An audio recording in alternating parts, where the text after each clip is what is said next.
बुला रहा हूँ संयम जैन। कौन से गांव से हैं आप? संयम जैन, खैरागढ़।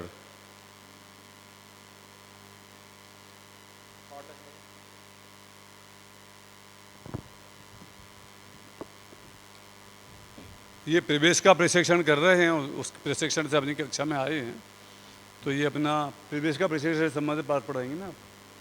ठीक है। पहले दिन की पहली और अंतिम अनुमति पूरा कंप्लीट करना। उसी अनुवृत्ति का समापन और गृह कार्य करना। तब एवरीथिंग। एक ही अनुवृत्ति का पूरा करना। सभी को जय जिनेंद्र। तो जैसा कि मैंने कल कहा था आपको पाठ तैयार करके आना है, तो आप लोग तैयार करके आए होंगे। फिर भी एक बार रिवाइज कर लीजिए, मैं आपसे क्वेश्चन पूछूंगा, ठीक है?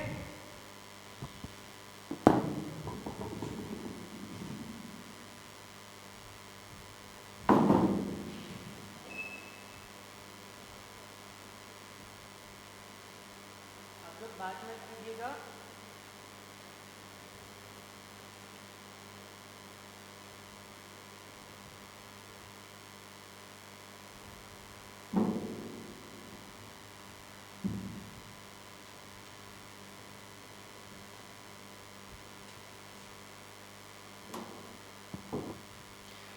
तो जैसा कि मैंने कहा था मैं आप लोग से क्वेश्चन पूछूंगा। तो आप लोगों के लिए पहला प्रश्न है कि जो संसार भ्रमण का कारण क्या है। आपको देव स्तुति पढ़ाई थी ना, तो उसमें से प्रश्न है संसार भ्रमण का कारण क्या है। आप बताइए मानस। वह सुख मान रहा है, संसार के भोगों में सुख मान रहा है। क्या एक बार आप पंक्ति बता सकते हैं? नहीं, पंक्ति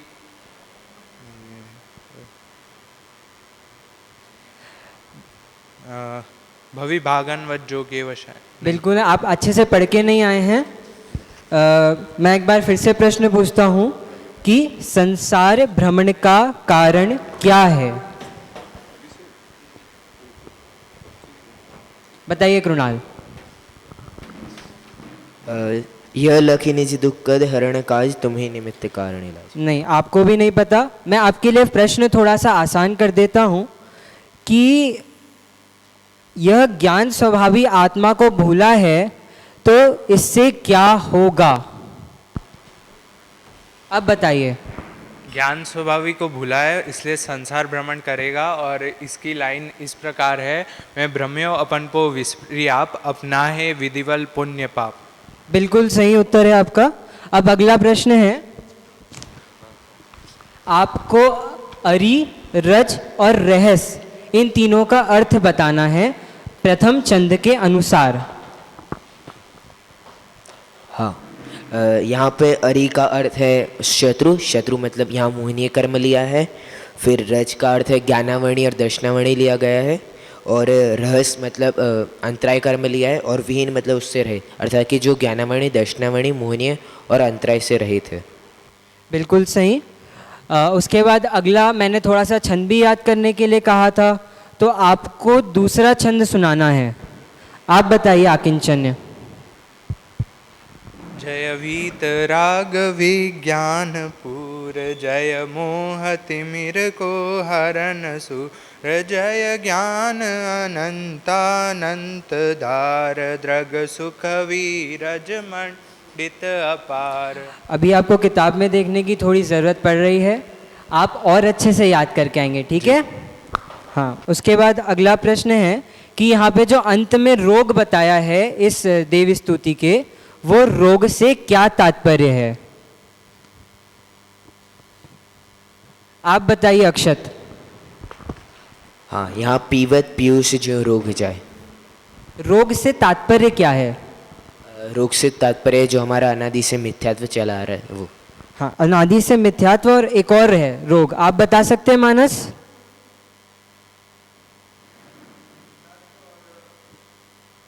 अनादि से जो हमने मान रखा है कि जो संसार रूपी जो रोग है, मतलब संसार में भ्रमण करने का जो हमारा रोग चल रहा है, वह पीवत पीयूष का। हाँ, मतलब जो रोग है वो संसार भ्रमण, जो भव का जो रोग है उससे यह तात्पर्य है। चलिए अब आप सभी निकाल लीजिए पेज नंबर 7, है ना। अब आप लोग मंदिर जाते हैं, वहाँ पे आप लोग देखते हैं कि वहाँ परमात्मा विराजमान है, ठीक है। तो क्या वो जन्म से ही परमात्मा है या बने हैं, या हमारे जैसे आत्मा थे फिर परमात्मा बने हैं? तो आज हम यही देखेंगे कि वह आत्मा से कैसे परमात्मा बने। इसलिए हम आज ये वाला पाठ पढ़ेंगे। तो सभी वीतरा विज्ञान भाग 1 का पेज नंबर 7 निकाल लीजिए, ठीक है। और उससे पहले, यह पाठ पढ़ने से पहले हम इस जो पाठ है यह किस आधार पे लिया गया है एवं उस ग्रंथ के रचनाकार कौन है उनका परिचय देखेंगे, ठीक है। तो इस पाठ का आधार लिया गया है परमात्म प्रकाश और योगसार से। चलिए अब यहाँ पे मैं जैसा पढ़ रहा हूँ आपको ध्यान देना है। मैं आपसे पढ़वाऊँगा और मुख्य बिंदु भी निकालना है। उसके बाद मैं आप लोग से मुख्य बिंदु भी पूछूंगा। हे गुरुदेव, आत्मा और परमात्मा का स्वरूप क्या है? कृपा कर समझाइए, क्योंकि कल आपने कहा था। चलिए, तो अभी मैंने यहाँ से पढ़ा, जैसा कि मैंने कहा था कि आपको भी पढ़ना है जैसा मैंने पढ़ा है। तो अब आकिंचन आप और अक्षत आप खड़े होइए। आप प्रभाकर हैं और आप योगेंदु देव हैं। सभी ध्यान रखें, सभी को ध्यान देना है। यदि इनसे कोई गलती होती हो तो आपको नोट करना है, ठीक है। और मुख्य बिंदु तो निकालने का ही है मैंने। तो आप बताइए सजल, इन्होंने कोई गलती की? बहुत अच्छा पढ़ा। तो सभी को इसी प्रकार से बहुत अच्छे उचित आरोह अवरोह के साथ पढ़ना है, ठीक है। चलिए, तो अब मैं आप लोग से कहा था मैंने कि मुख्य बिंदु पूछूंगा। तो आप लोग ने क्या क्या पॉइंट्स निकाले हैं बताइए। आप बताइए मोहन।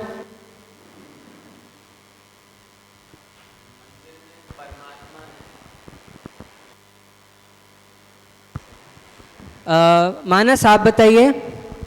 ज्ञानानंद स्वभावी जीव तत्व आत्मा है। उससे पहले आत्मा तो है, लेकिन यह आत्मा कैसा है उस बारे में भी चर्चा आई है। आप बताइए कृणाल। ज्ञान स्वभावी जीव तत्व को ही आत्मा कहते हैं। ओके, और इससे पहले आत्मा है, आत्मा किसे कहते हैं वो तो ठीक है, लेकिन आत्मा अभी क्यों, क्या हो रहा है आत्मा में, क्यों दुखी है, इस बारे में भी चर्चा आई है। बताइए राजू। आत्मा अपने स्वरूप को भूलकर दुखी हो रहा है। बिल्कुल सही। इसके बाद एक और बहुत ही अच्छी बात आई थी, मानस आप बताइए। हेलो। उसमें उसके बाद मुमुक्षु का बताया था कि जो चेतन की बात है उसे प्रसन्नता पूर्वक सुनता है तो वह परमात्मा पद को प्राप्त करता है। बिल्कुल। और उसके बाद आत्मा की प्रकार की भी बात आई थी, आप बताइए आकिंचन। आत्मा 3 प्रकार के होते हैं, बहिरात्मा, अंतरात्मा और परमात्मा। क्या इस मुख्य बिंदु में कोई सुधार करना चाहेगा? कृणाल आप करिए। यहाँ आत्मा के 3 प्रकार नहीं, लेकिन आत्मा की अवस्था के 3 प्रकार है। यहाँ पे आत्मा का प्रकार नहीं है, अवस्था की अपेक्षा से 3 प्रकार बताए हैं। चलिए, तो अब हम इसको और विशेष जानते हैं। सबसे पहले क्या आया कि हम ये जो है कि आत्मा है, जो जीव है, वो अपने स्वरूप को भूलकर दुखी है। अब सबसे पहले यहाँ पे क्या लिया? जीव नहीं लिया, क्या लिया? आत्मा लिया, है ना।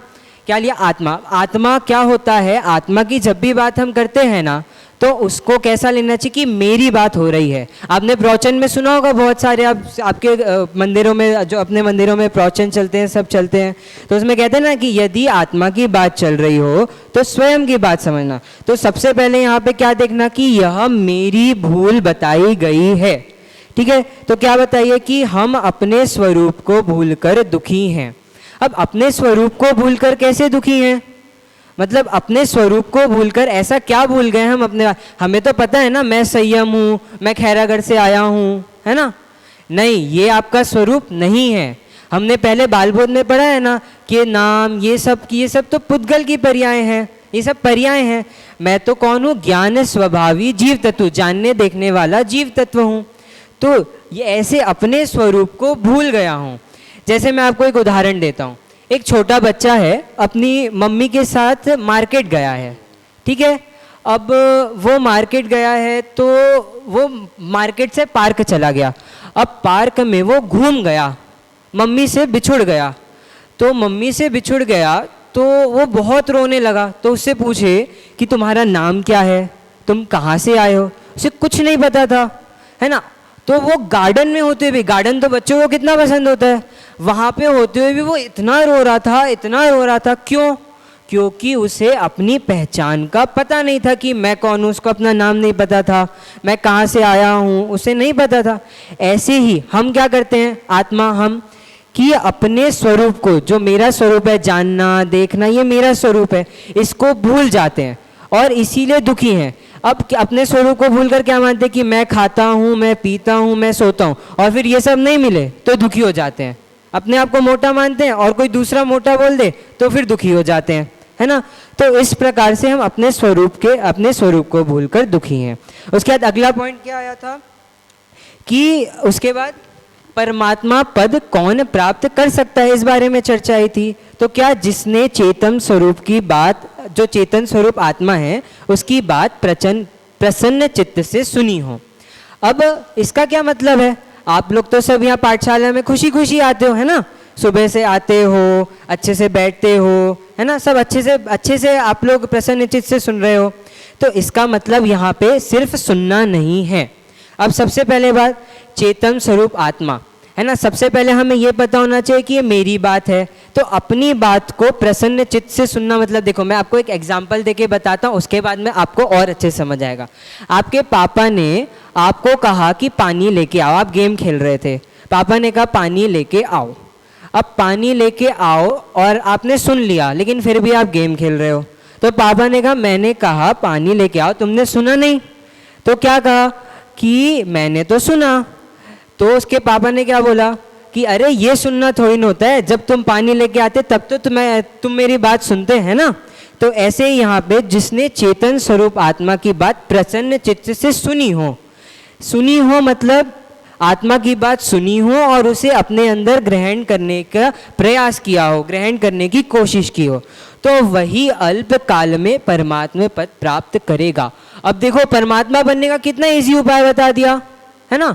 अपन को लगता है अरे यार कितना करना पड़ता है, कितना ध्यान। यहाँ पे तो इतना कह दिया कि आप यदि पाठशाला में अपने आत्मा का स्वरूप अच्छे से समझ लो, यदि आप अपनी पाठशाला में अपनी बात अच्छे से समझ लो, उसको ग्रहण करो अपने जीवन में, है ना। कि आप घर जाके फिर अपने पाठशाला में पानी छान के पीना चाहिए, पाठशाला में सुना कि हमें अच्छा रात में नहीं खाना चाहिए, तो उसे अपने जीवन में अप्लाई करो। तो अप्लाई करोगे तो ऐसे ही आप अपनी आत्मा की बात भी अप्लाई करोगे तो आप निश्चित ही अल्पकाल मतलब थोड़े समय में ही आप परमात्मा पद को प्राप्त हो जाओगे, ठीक है। उसके बाद नेक्स्ट यहाँ पे एक बहुत ही अच्छी वाक्य आया है कि आत्मज्ञान के समान दूसरा कोई सार नहीं है। तो अब अपन ने देखा कि आत्मा की बात हम अच्छे से समझेंगे तो परमात्मा पद प्राप्त हो जाएगा। तो मतलब इस आत्मा की बात के अलावा और कुछ सारभूत है ही नहीं, ठीक है। आपका ध्यान कहाँ है सजल, इधर ध्यान से सुनिए, है ना। तो आत्मज्ञान के समान दूसरा कोई सार नहीं है। उसके बाद क्या एक डेफिनेशन आई है, आप सबको ध्यान रखना है, ठीक है। ज्ञान स्वभावी जीव तत्व को आत्मा कहते हैं। अब यहाँ पे ज्ञान स्वभावी जीव तत्व को क्या क्यों कहा, तो सबसे पहले हम इस जीव तत्व के बारे में आगे पढ़ेंगे। यहाँ पे आत्मा मैंने शुरू में बताया था ना कि आत्मा मतलब मैं अपने आप को समझना, और यहाँ जितनी भी आत्माएं हैं वो सब क्या होती है, ज्ञान स्वभावी होती हैं। और ज्ञान स्वभावी केवल आत्मा ही होती है, उसके अलावा और कोई द्रव्य नहीं है, और कोई जीव के अलावा और कोई ज्ञान स्वभावी है नहीं, है ना। तो ज्ञान स्वभावी जीव तत्व को ही आत्मा कहते हैं। अब इसको हम एक और तरीके से समझते हैं, ये टेबल है, इसमें ज्ञान स्वभाव नहीं है ना, तो ये क्या आत्मा कहलाएगी, नहीं कहलाएगी। लेकिन आकिंचन तुम्हारे में तो ज्ञान स्वभाव है। नेक्स्ट चलिए, तो अभी हमने जितना समझा, अब मैं आप लोग को कुछ प्रश्नोत्तर लिखा रहा हूं, तो सभी अपनी नोटबुक निकाल लीजिए, ठीक है। सबसे पहला प्रश्न है प्रश्न बोल दीजिए केवल। जीव नहीं, आत्मा दुखी क्यों है।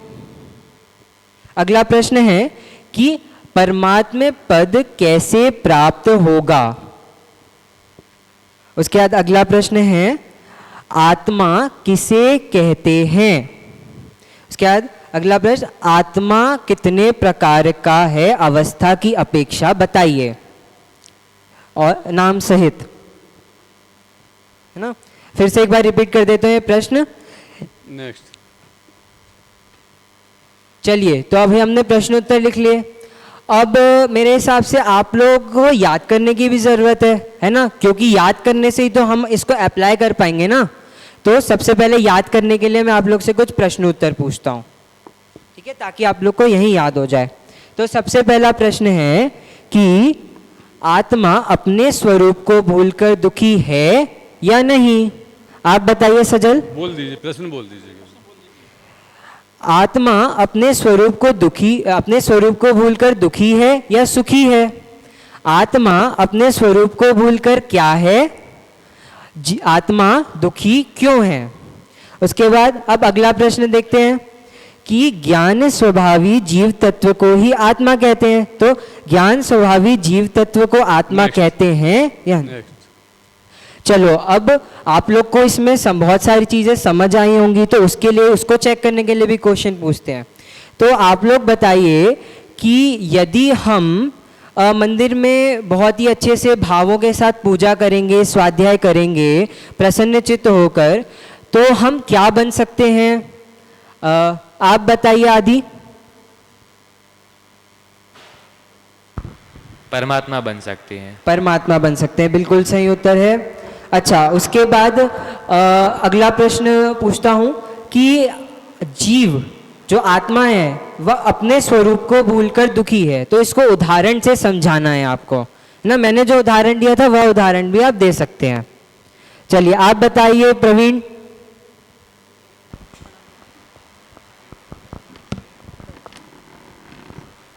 आपको नहीं पता, आपको ध्यान से सुनना चाहिए था कक्षा में। अभी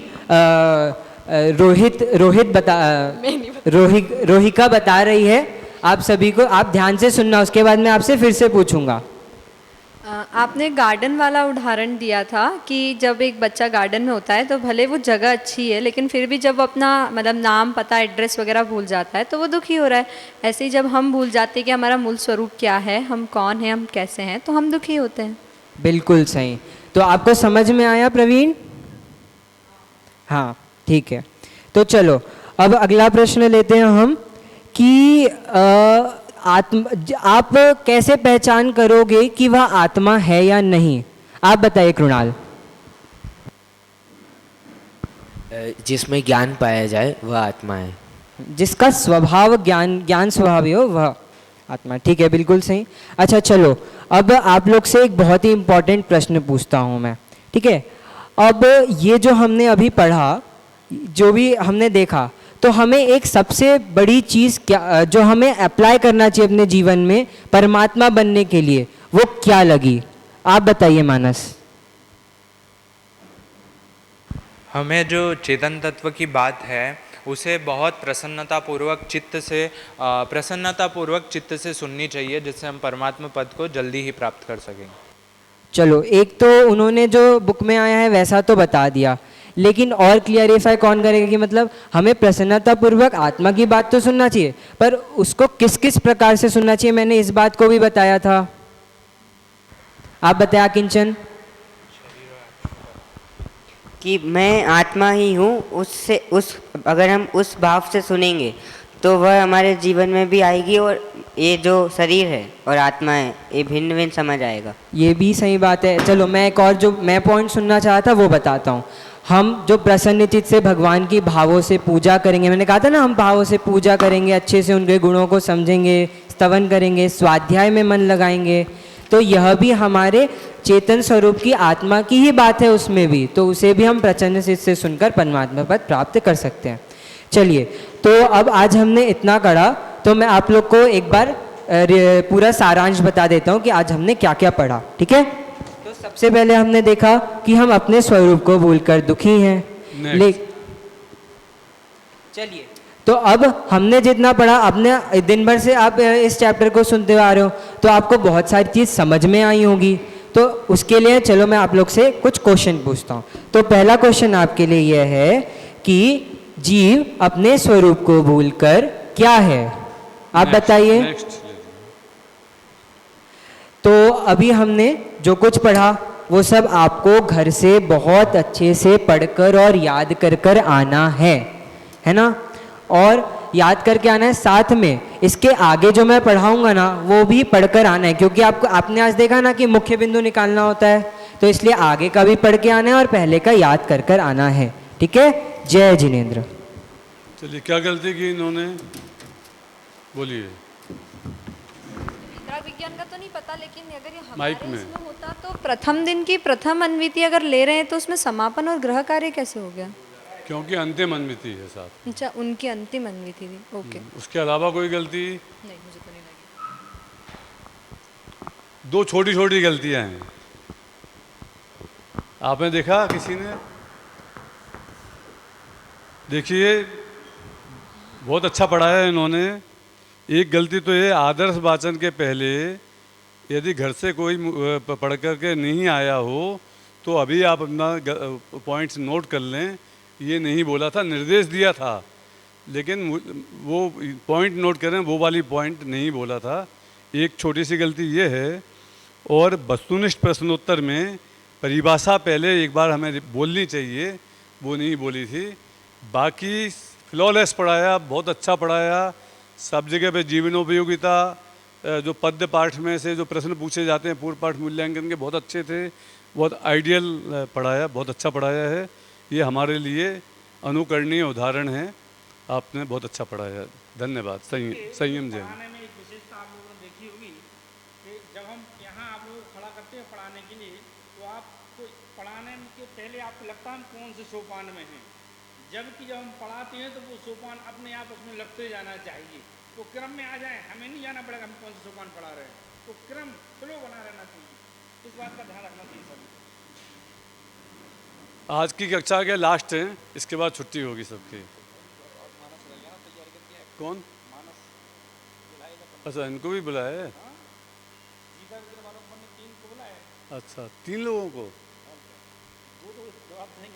ठीक है, ठीक है, आओ।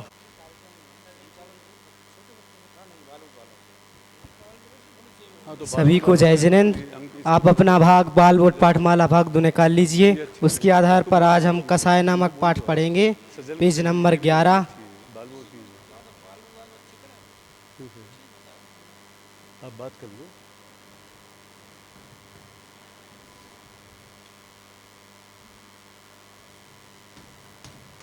पहले दिन की पहली और अंतिम अन्विति, ठीक है? पूरा पाठ कंप्लीट करना है।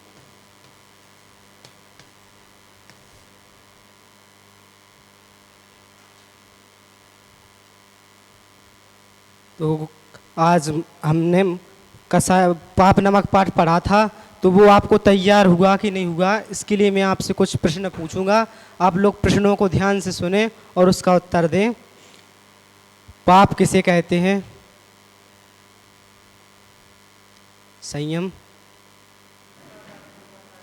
बहुत बढ़िया। दुख का कारण बुरा कार्य ही पाप है।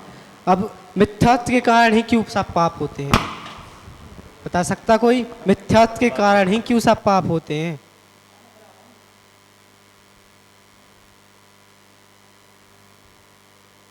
फोन से कर लो, फोन से कर सकते हैं।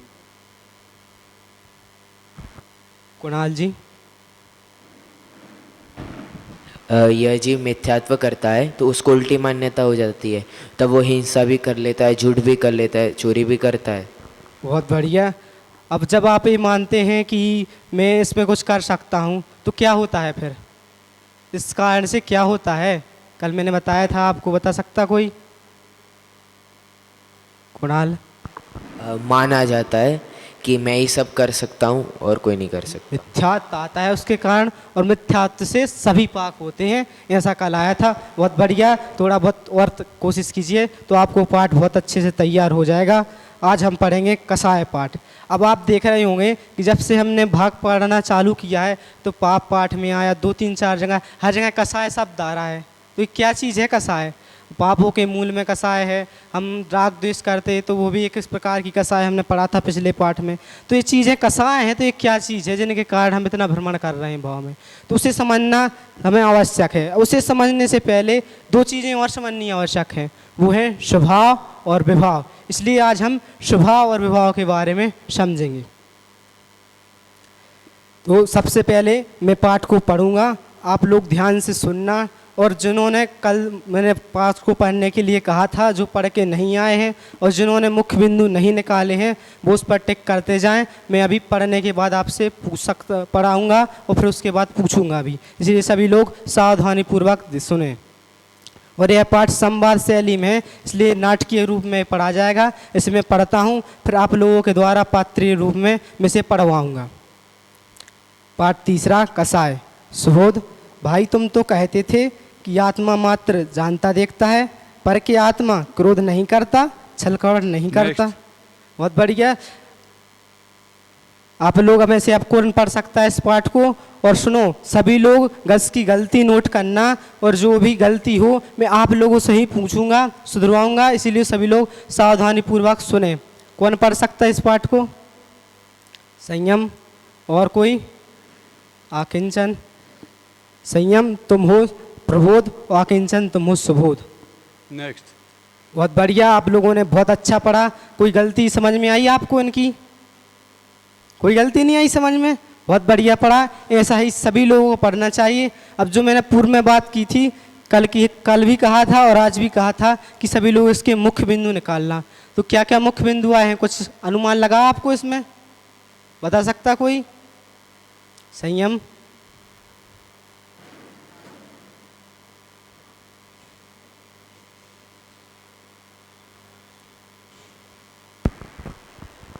आत्मा के स्वभाव के विपरीत भाव को विभाव कहते हैं। इतना ही बस? एक ही?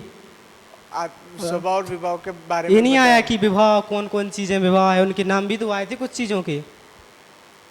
मिथ्यात्व, राग द्वेष और कषाय। मिथ्यात्व, राग द्वेष और कषाय। अब विभाव तो आपने बता दिया, अब मुझे लगता है उसमें स्वभाव की भी तो चर्चा आई थी कुछ, आपको मालूम पड़ा स्वभाव क्या चीज है? आकिंचन, आप बैठ जाइए। संयम। आत्मा का स्वभाव आनंद रूप है। आत्मा का स्वभाव आनंद रूप है। हाँ। तो 2 शब्द हो रहे थे, 2 चीजें और भी हैं आत्मा में, आपने कुछ ध्यान दिया उन पर? नहीं। हमने जीवा जी पाठ में भी कुछ पढ़ा था। आत्मा का स्वभाव जानना देखना है, क्रोध बहुत आदि बढ़िया, करना है। आत्मा का स्वभाव जानना देखना है। बहुत बढ़िया, आप लोगों ने पढ़ा है। अब देखो 2 चीजें आई थी पाठ में मुख्य रूप से, स्वभाव और विभाव। स्वभाव यानी अपना भाव, वो स्वभाव। विभाव यानी उल्टा भाव, जो दूसरा भाव है वो विभाव कहलाता है। अब इन 2 चीज़ों को समझना है हमें, क्योंकि हमें कसाय त्यागना है, इसलिए हम इन 2 चीज़ों को समझेंगे।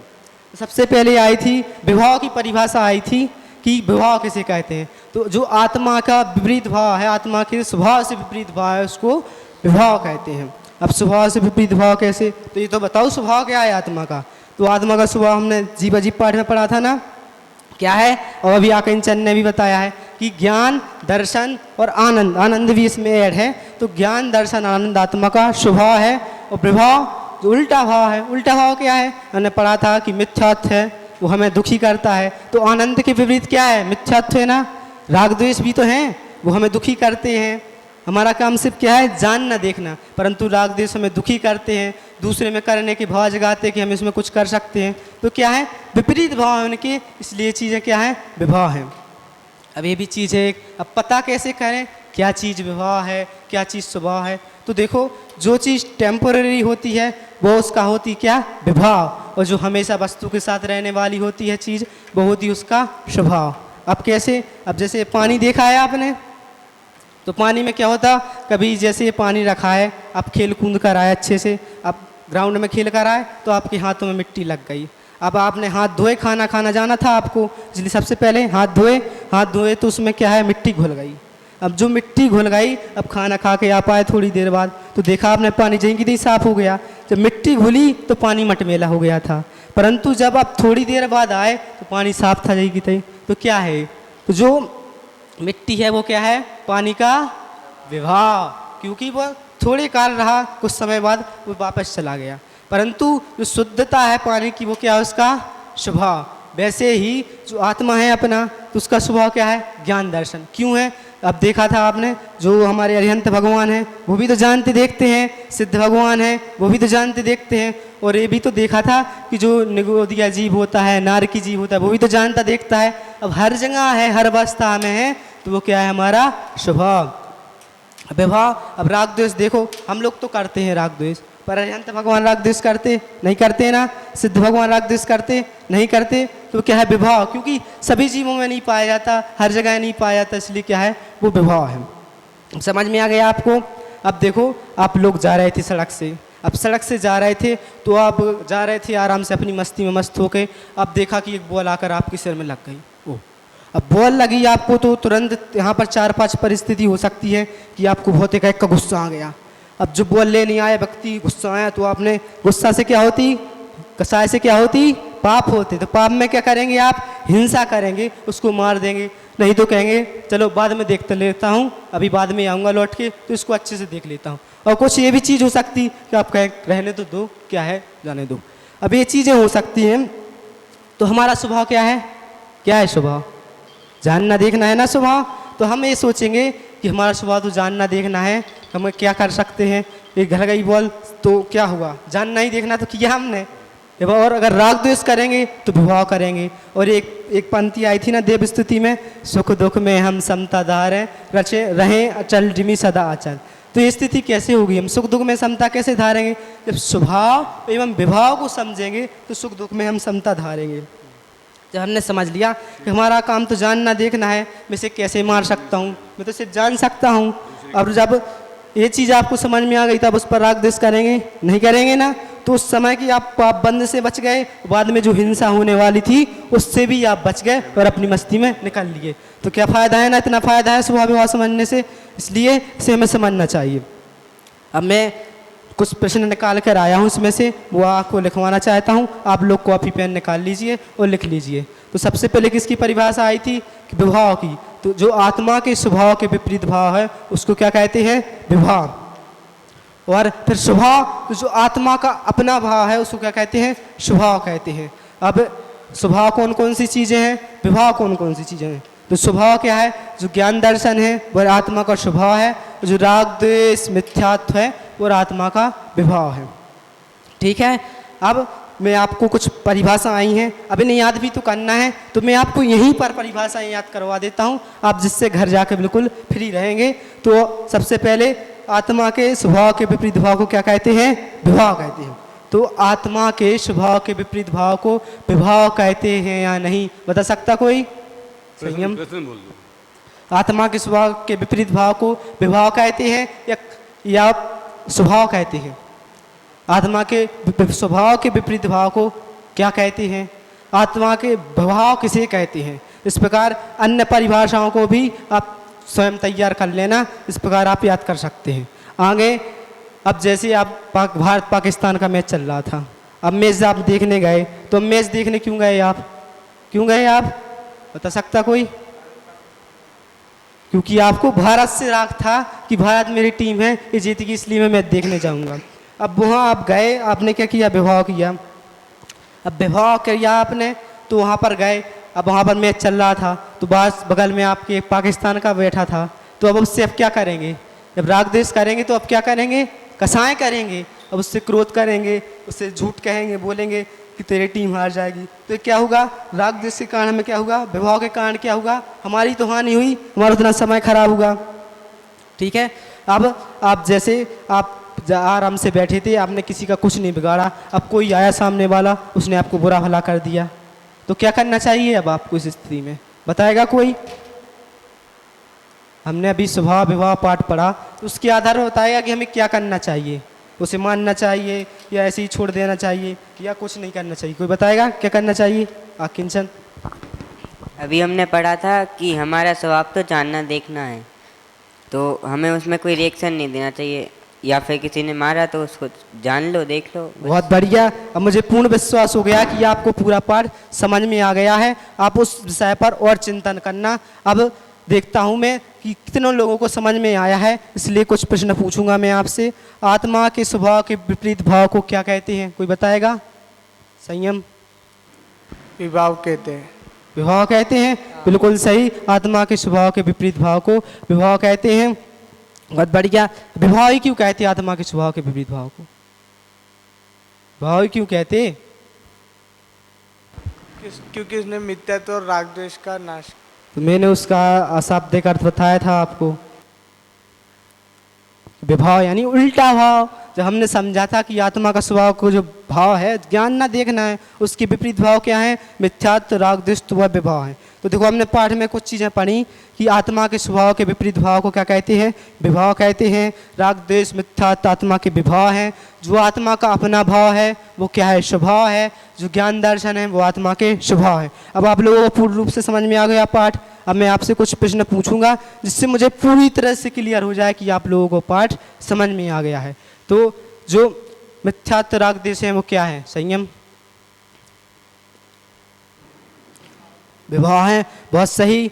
अजान न देखना क्या है आत्मा का? स्वभाव। बहुत बढ़िया। अजान न देखना आत्मा का स्वभाव है। अब कल के लिए आप लोग जो आगे का पाठ है हम पढ़ेंगे वो पढ़ के आना अच्छे से, और उदाहरण देख के आना कि क्या कब कब हम विवाह करते हैं, कैसे कैसे विवाह करते हैं, कौन कौन सी परिस्थितियों में विवाह कर सकते हैं। कुछ एक लिस्ट बना के आना सबकी। मैं सबका गृह कार्य चेक करूंगा, इसलिए अनिवार्य रूप से सभी लोग करके आना। और इसमें आपको अच्छा आनंद भी आएगा कि पता चलेगा हम दिन में कितनी बार विवाह कहते हैं, स्वभाव करते हैं, ये आपको पूरी समझ में आएगा। इस प्रकार आपके लिए सभी कल्याण हो, सभी लोग भगवान बने, इस प्रकार की भावना से। बहुत अच्छा। अंकित, क्या गलतियाँ हुई इनकी? बैठिए। अंकित की बोलिए।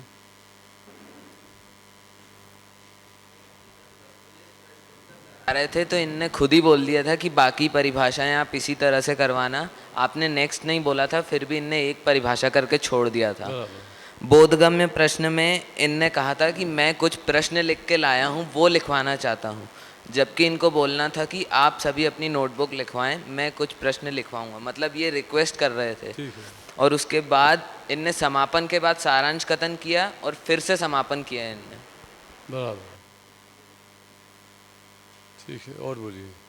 इनका ध्यान सिर्फ आगे की रो में था, पीछे वाले भी बैठे हुए थे, तो पूरी तरह सभी के ऊपर ध्यान होना चाहिए।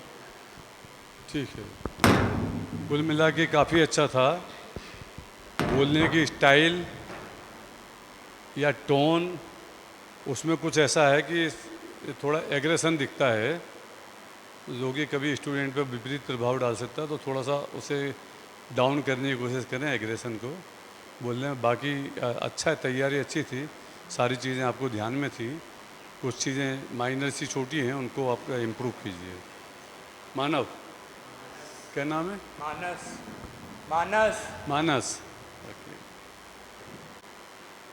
प्रथम दिन की प्रथम और अंतिम अनुभूति पूरा। मैं दूसरे दिन की प्रथम और अंतिम अनुभूति। दूसरे दिन की प्रथम, दूसरे दिन की प्रथम और अंतिम, दूसरे दिन में पूरा कंप्लीट करना। सबको जय जिनेंद्र।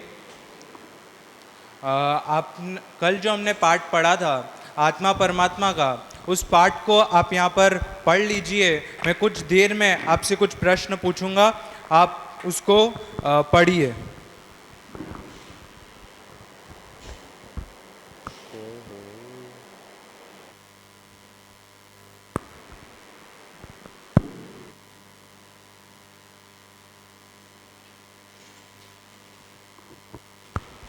आपने विषय पढ़ लिया कल जो था?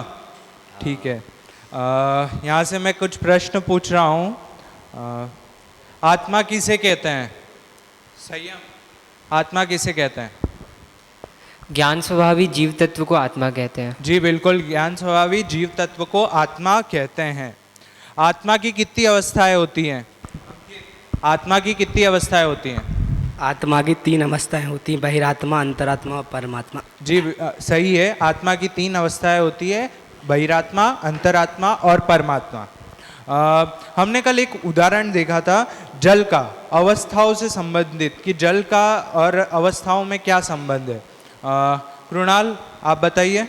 आपने जैसे कल बताया था कि जैसे जल होता है वो हम फ्रिज में रख दे तो बर्फ़ बन जाता है, बाहर वापस निकल दे तो वो वापस प्रवाह रूप में पानी बन जाता है, और उसको यदि गर्म करे तो वो उड़ जाता है। उसी प्रकार आत्मा की 3 अवस्थाएं, एक बहिरात्मा, अंतरात्मा और परमात्मा। जी बिल्कुल, आत्मा तो एक ही है, बस उसकी अपेक्षा, उसकी अवस्था के अपेक्षा से यहाँ पर 3 भेद हो जाते हैं। इस प्रकार हमने कल का जो पाठ पढ़ा था वह देखा। हम यहाँ पर आज क्या पढ़ेंगे, आज क्या पढ़ेंगे, तो कल हमने मंदिर का एक उदाहरण देखा था। तो मंदिर एक था कि मंदिर की नींव डाली, और एक था कि मंदिर पूर्ण रूप से बन गया। तो मंदिर की नींव डाली वो तो बहिरात्मा हो गया, और पूरा बन गया वो हो गया परमात्मा। तो बीच का जो भी समय रहा वह अंतरात्मा होगा। यह कल हमने उदाहरण सहित देखा था, ठीक है। तो आज वह बीच की अवस्था आत्मा पर कैसी अवस्था है उसको यहाँ से हम देखेंगे। तो वह आप सब पृष्ठ क्रमांक खोल ले 8, यहाँ पर जो नीचे से प्रभाकर है वहाँ से हम यहाँ पर पढ़ेंगे। आप सभी ध्यान रखें, और जो भी आपको मुख्य बिंदु लगे उसको आप अवश्य नोट करिए। मैं यहाँ पर किससे भी पूछ सकता हूँ वह बिंदु। बहिरात्मापन छोड़ना चाहिए यह तो ठीक, पर हाँ, तो अब संयम, आप खड़े होइए और यहाँ से आपको विषय पढ़ना है, और बाकी आप सब जितने भी हैं आप सबको ध्यान रखना है कि यदि अगर ये कोई गलती करें तो उसे नोट करें, मैं इसके बाद पूछूंगा, ठीक है। अब हमने ये विषय आज अंतरात्मा का अभी विषय पढ़ा, तो इसमें से आपको कुछ न कुछ बिंदु, कल मैंने कहा था कि आपको पढ़कर आना है तो आपने पढ़कर आए होंगे। अभी भी हमने यहाँ पर 2 बार पढ़ा, तो कुछ न कुछ बिंदु आपको निकाले हैं, तो उसका आप एक एक कर बताइए। संयम, पहला बिंदु।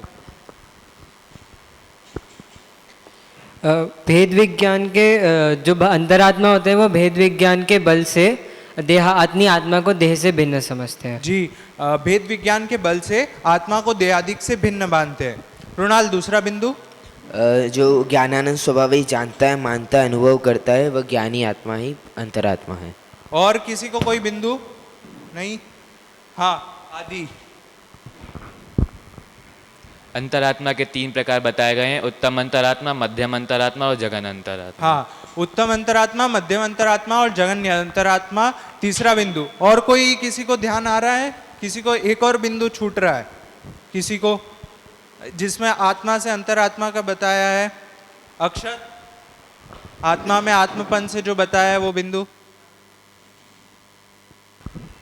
आत्मा में ही आत्मपन अर्थात अपनापन मानने के कारण तथा आत्मा के अतिरिक्त अन्य किसी भी अपनापन की मान्यता छोड़ देने के कारण ही वह अंतरात्मा कहलाता है। हाँ बिल्कुल, अभी हमने यहाँ से 4 बिंदु मुख्य रूप से जितना हमने पढ़ा वह निकाले हैं।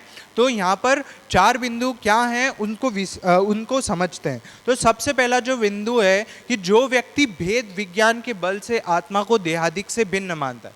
अब आपका प्रश्न होगा कि ये भेद विज्ञान क्या है? भेद विज्ञान क्या है? तो इसका भेद विज्ञान का मतलब है कि भिन्न भिन्न मानना।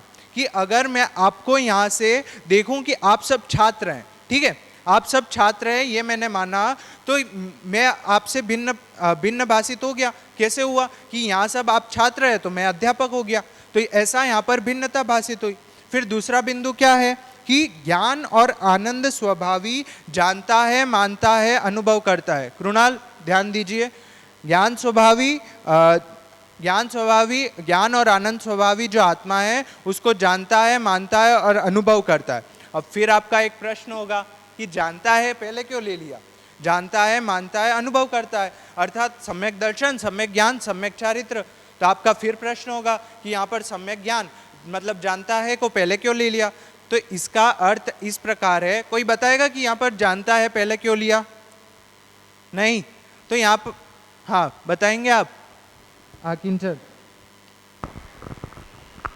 क्योंकि जब किसी चीज़ का ज्ञान होगा उसके बाद ही तो उसको अप्लाई करेंगे। हाँ बिल्कुल, यही बात है कि यहाँ पर सम्यक ज्ञान नहीं लिया, यहाँ पर जानता है मतलब सामान्य ज्ञान को यहाँ पर लिया है, और मानता है मैं सम्यक दर्शन और सम्यक ज्ञान दोनों को गर्भित कर लिया है। इस प्रकार यहाँ पर अंतरात्मा की पहली परिभाषा 2 बिंदुओं के माध्यम से पूर्ण हुई। अब जो दूसरी परिभाषा है जो अक्षत से हमने पूछी थी कि आत्मा में आत्मपन, ठीक है।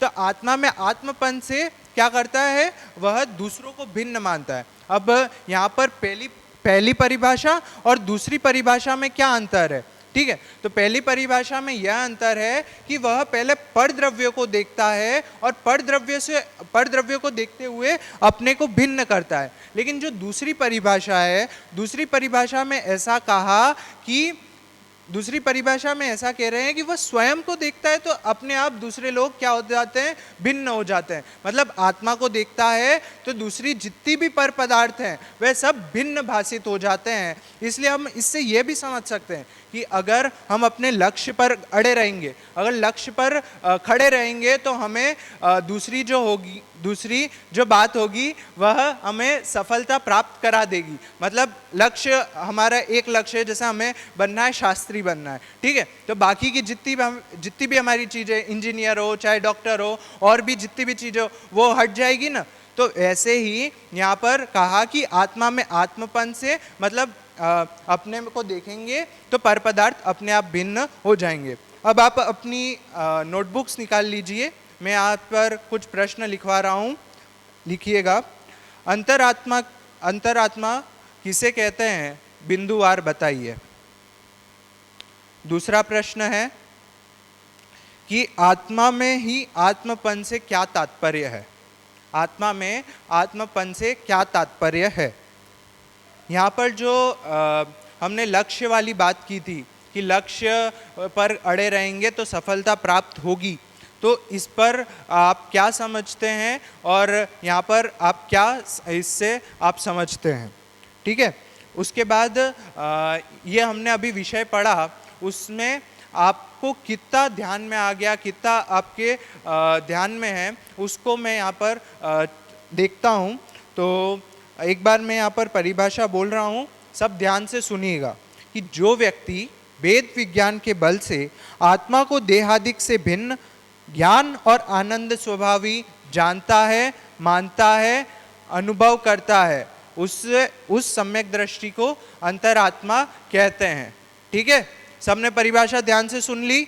अब मैं यहाँ से प्रश्न पूछ रहा हूँ, जो व्यक्ति वेद विज्ञान के बल से, किसके बल से, आदि बताओ, किसके बल से, भेद विज्ञान के बल जी, जो व्यक्ति भेद विज्ञान के बल से आत्मा को देहादिक से भिन्न, किससे भिन्न, देहादिक से भिन्न, हाँ, तो जो व्यक्ति भेद विज्ञान के बल से आत्मा को देहादिक से भिन्न ज्ञान और आनंद स्वभावी आत्मा है, उसको क्या करता है, संयम जानता है, मानता है और अनुभव करता है।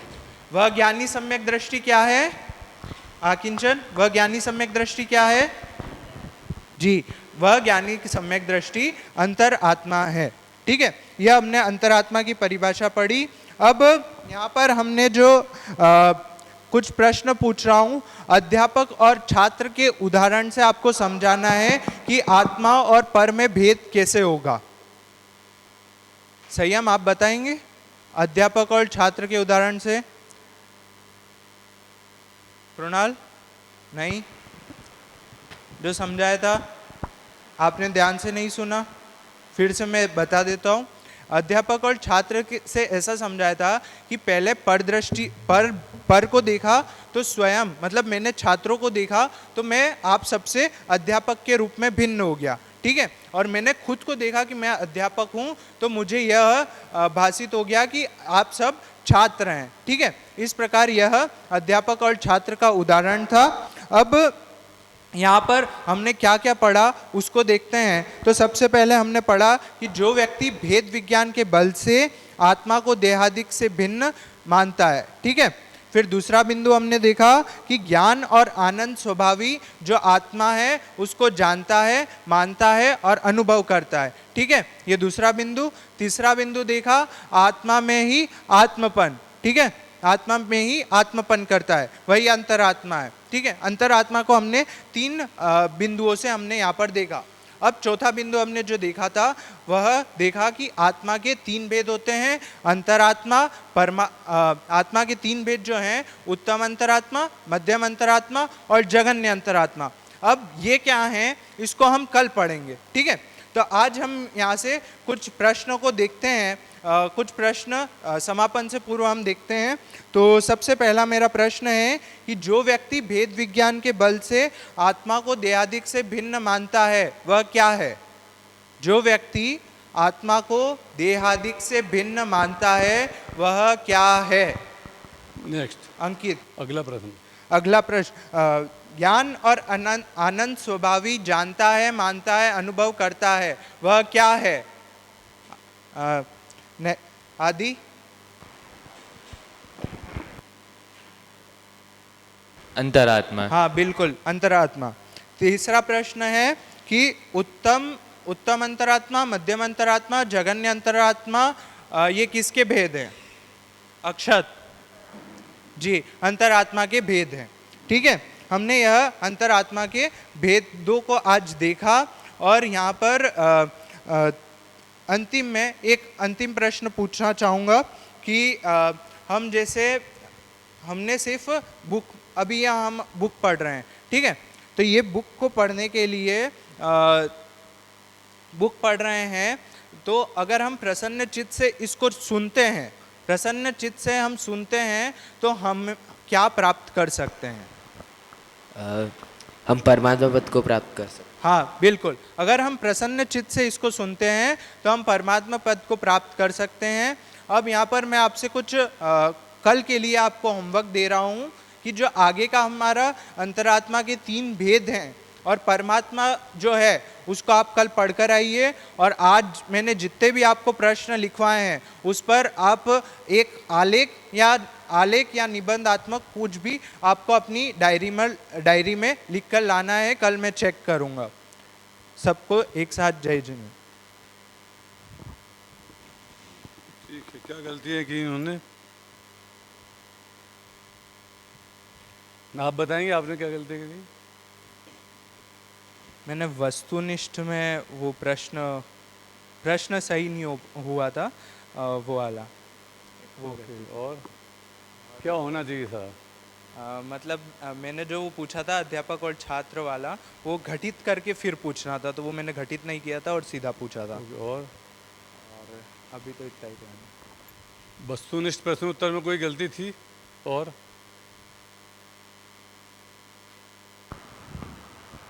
बताइए। वो खंड खंड करके बताना था, लेकिन ये मात्र जो परिभाषा छोटी थी उसमें खंड कर रहे थे। जैसे कि इधर था कि ऐसा बना सकते थे कि जो व्यक्ति भेद विज्ञान के बल से आत्मा को देहादिक से भिन्न जानता है वह कौन है? वह अंतरात्मा, ऐसा कैसे? इसका स्प्लिट करने के लिए प्रॉपर गठित वो होनी चाहिए, बैठ जाइए। गठित परिभाषा को स्प्लिट करना चाहिए कि भाई ये यहाँ से यहाँ तक है, यहाँ तक है, यहाँ तक है। फिर उसी को हर बार रिपीट करोगे आप तीसरे सोपान से, फिर पूरी परिभाषा को एक साथ घटा के चारों सोपान लगाओगे, तो फिर बाद में पूरी परिभाषा बोल कर चारों लगाओगे। तो पूरी परिभाषा बोल के चारों नहीं लगाए, वो स्प्लिट तो किया, और स्प्लिट करने में भी लड़खड़ाहट थी, मतलब जो बराबर से स्प्लिट नहीं कर पाए उसको। तो यदि पहले से तैयारी होती तो वो काम हो जाता था। एक गलती ये थी। इसके अलावा